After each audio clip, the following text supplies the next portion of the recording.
Saludo al maestro Jesús Silva Herzog Márquez con uno. Jesús, ¿cómo estás? Buenas noches. Hola Pepe, buenas noches. Si pusiéramos aquí una balanza y colocáramos los hechos de Peña Nieto a lo largo de 6 años y los errores de Peña Nieto a lo largo de 6 años, ¿de qué lado se inclinarían los platillos de esta balanza?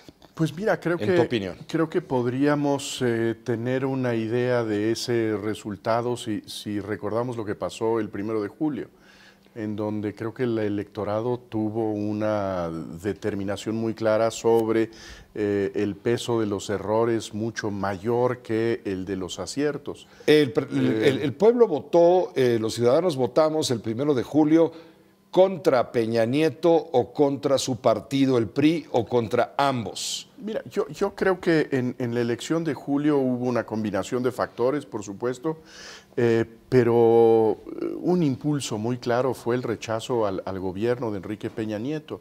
Y creo que, pues que esta despedida de la que tú hablabas hace un momento es una despedida muy amarga para el presidente de la República, a pesar de que haya sido hoy cobijado por su equipo, que haya tenido todos estos aplausos en la mañana en el Palacio Nacional, se va del poder como el presidente más repudiado de la historia contemporánea de México.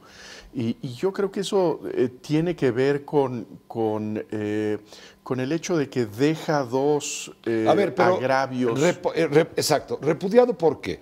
Si es el único o el primer presidente que después de varios sexenios, antecesores de él, no pudieron lograr las reformas estructurales que tanto lucimiento, lustre le dieron al arranque de su sexenio. Hablo de la energética, de la reforma en telecomunicaciones, de la reforma fiscal, que esa sí no fue muy bien vista, que digamos. De la reforma educativa. Y la reforma educativa que le van a echar a la basura en cuanto llegue el nuevo gobierno. Yo creo que tienes toda la razón. Me parece que ese fue el gran logro del Era gobierno el gran lucimiento en ese Peña momento. Nieto. Creo que hay que reconocerle esta capacidad para haber desatorado la máquina de la legislación que desde 1997 estaba taponada, que no había logrado el sistema político mexicano entender su pluralidad de tal manera que pudiera lograr reformas.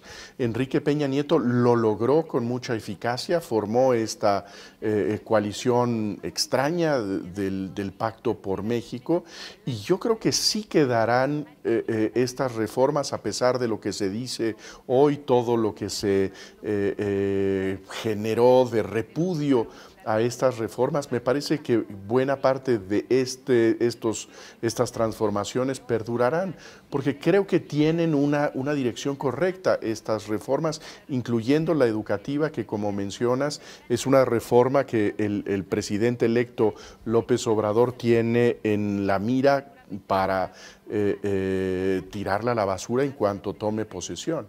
Ahora, del otro lado, en el otro platillo de la balanza, ¿qué pondrías tú? Ayotzinapa, la Casa Blanca, el haber encubierto a gobernadores pillos y a otros pillos de la corrupción al auspicio de su gobierno. ¿Qué pondrías? El haber hecho contratos con gente cercana, conocida, como aquel empresario que iba a hacer no sé cuántas obras, el tren a Querétaro, que hizo el hangar presidencial, Juan Armando Hinojosa Cantú. Mira, yo creo que uno de los motivos de gran indignación tiene que ver con la imagen de corrupción que hay alrededor del gobierno de Enrique Peña Nieto.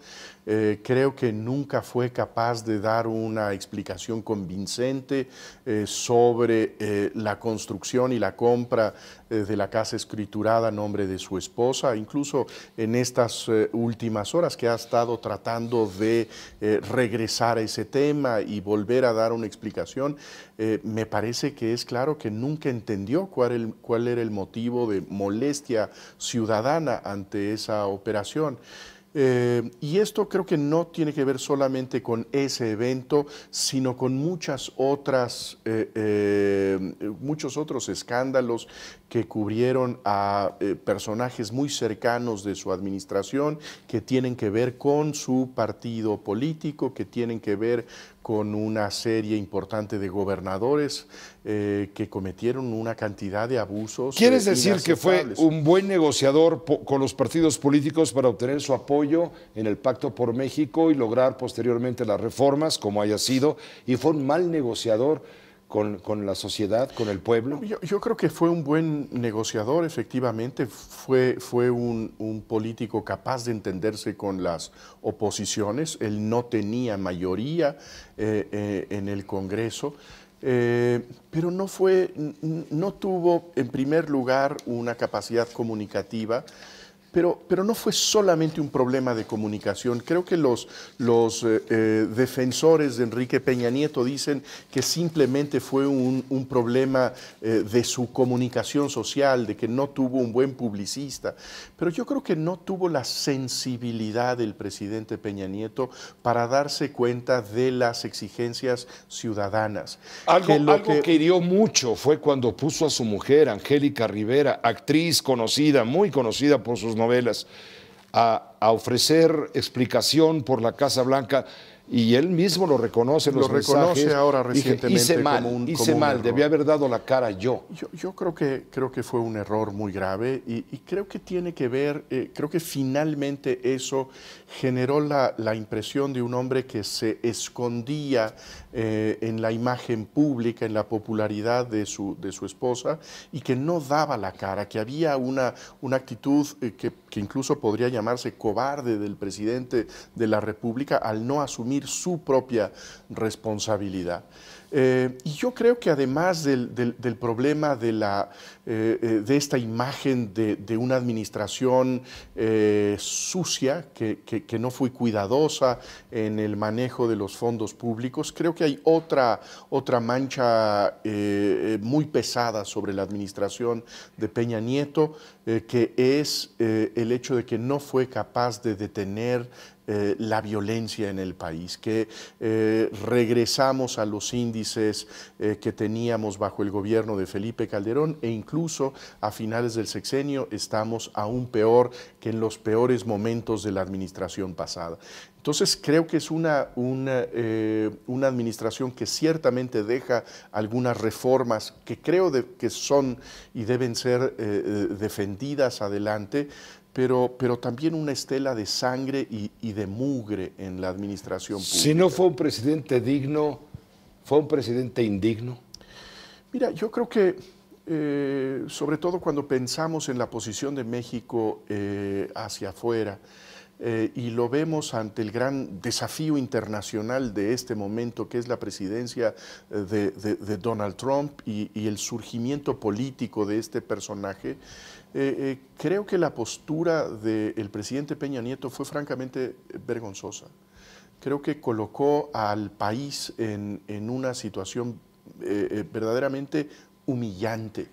Después de lo que el candidato republicano había dicho de nuestros migrantes, acusándolos de criminales, de delincuentes, de violadores, después de que hizo toda una campaña a partir del odio en contra de México, el presidente de este país, el presidente de México, lo invita a la Casa Presidencial a hacer un acto de campaña desde la Casa del Ejecutivo Federal. Yo creo que eso seguirá siendo en la memoria de estos años uno de los episodios más lamentables. Gracias, Jesús, por tu análisis, tu comentario compartido con Muchas gracias, Pepe. Gracias, el maestro Jesús Silva Herzog Márquez con uno.